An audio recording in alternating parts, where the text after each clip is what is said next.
students, today we will discuss about the topic series solutions of differential equations.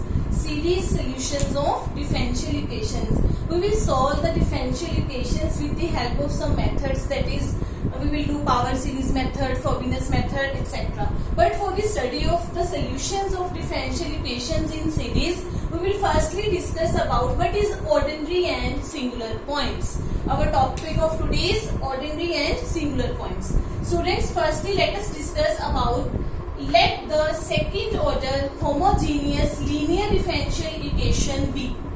We have second order homogeneous linear differential equation be. Students, you have already done in your differential equation 1 in your previous class that what is second order equation, what is homogeneous equation and what is linear differential equation. But I will tell you about this.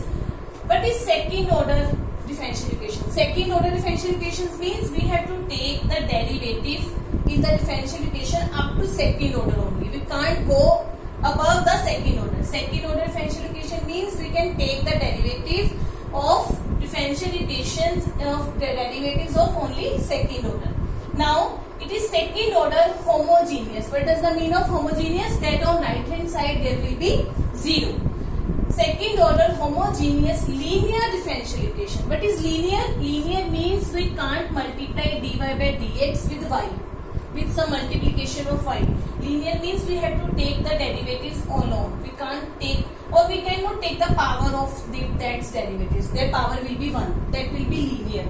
And we can't take multiplication with y and dy by dx. Now this is a differential equation. Phi node x d2y by dx square plus phi 1x dy by dx plus phi 2x y is equals to 0. Here phi 1x not equals to 0. We have taken phi 1x and phi node x not equals to 0. Because otherwise here you should take only phi node x not equals to 0. Phi node x not equals to 0. Because if phi node x equals to 0, then differential equation will not be of second order. It will become of first order. So, and write it in the form. I have written it in the form d2y by dx square plus px dy by dx plus qxy is equals to 0. What is px? Px is what? When we take phi node, when we will divide the first equation with phi node x. Here you will get phi 1x upon phi node x. That will be called px. And again you will get here phi 2x upon phi node x. You will get qx. So we have px and qx here.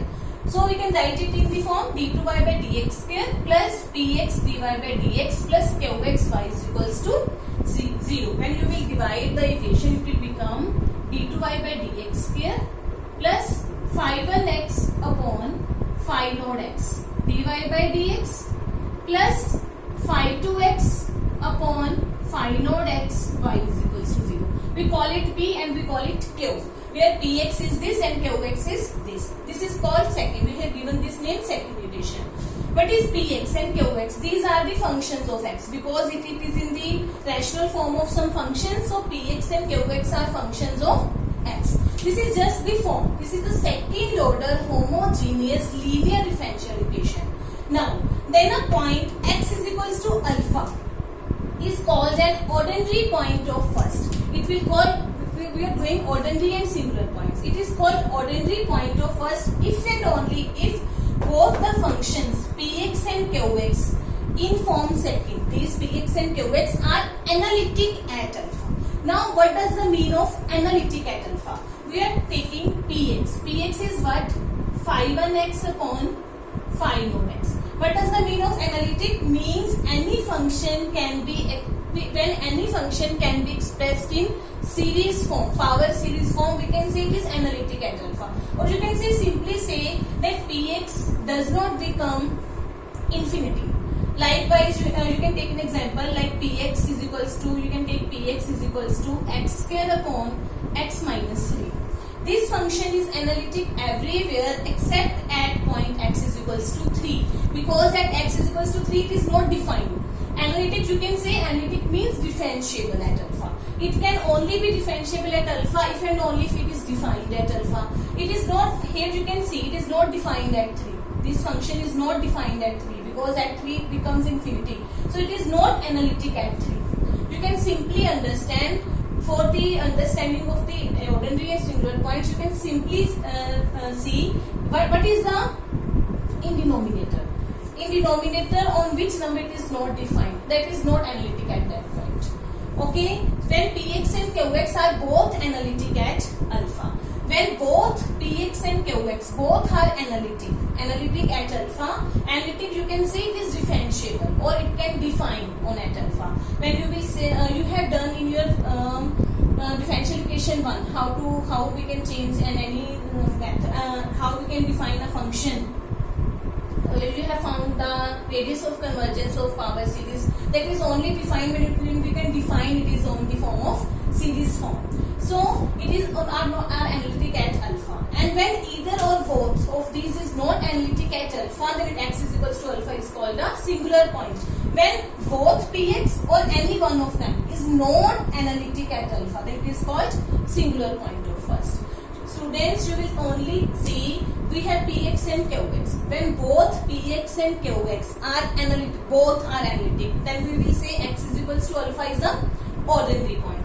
When one of them or both are not analytic at alpha, both should be analytic. If one of them is not analytic at alpha, it is called singular point of alpha, singular point of first equation.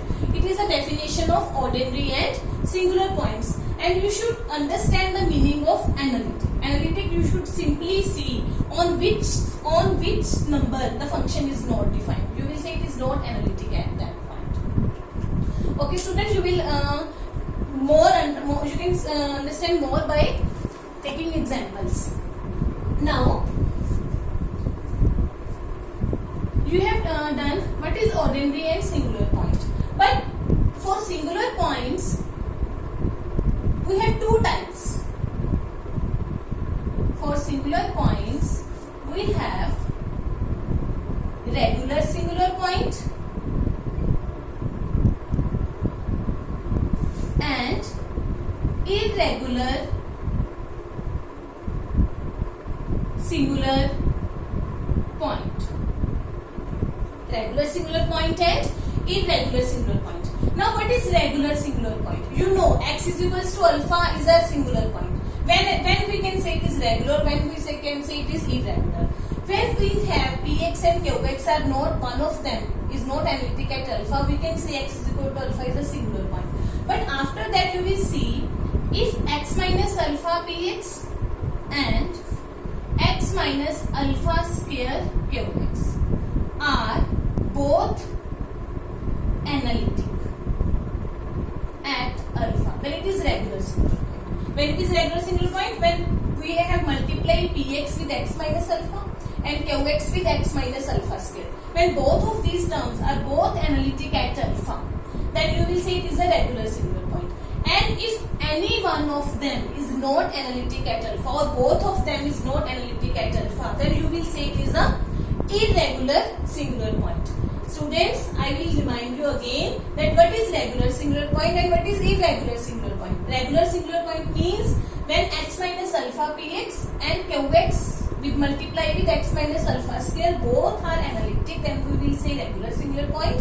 And if both are not analytic or any one of them is not analytic at alpha, we will say it is irregular singular point. It is only find, firstly we have to find what is firstly we have to find whether it is ordinary point or singular point. After that we will check whether it is regular singular point or irregular singular point. You will more understand this by taking examples. Let us take first example. Let us take a differential equation d2y by dx square plus x square plus 3x dy by dx plus x4 minus 3x cube plus x plus 2y is equals to 0. This is the differential equation. This is a second order linear homogeneous differential equation. How you will do that question? You will compare this equation with this equation px dy by dx plus qx. This was the equation where what is px? Px is 5 1x upon 5 odd x and Qx is phi 2x upon phi naught x. This is Px and Qx, where phi naught x not equals to 0. Here you will compare this equation with this equation. You will get Px is x square plus 3x and Qx is x4 minus 3x cube plus x plus 2. Now you see, here Px is a polynomial in x only. It is not a rational function. It is only a polynomial. And Qx is also a polynomial. Now, Px and Qx both being polynomials in x are analytic at all points. You will see here both are functions are polynomials. You know every polynomial is analytic at everywhere. What does the meaning of analytic? Means it is differentiable at anywhere. It is only, we can express it in some series form. We have expressed it in some function form. So it is analytic at all points. We can't find any point where it becomes infinity. So it is analytic at all points. Therefore, we have to find the regular and we have to find the ordinary and singular points of this equation. So here, therefore, every point is an ordinary point of equation 1. So every point is an ordinary point of equation 1 because it is not analytic. It is it is analytic at all points. So it is every point is an ordinary point. There is no singular point of this equation. So this is the example where you have taken that every point is a ordinary point. Okay, students. It's another questions and examples we will do in our next lecture. Okay, students. Thanks a lot.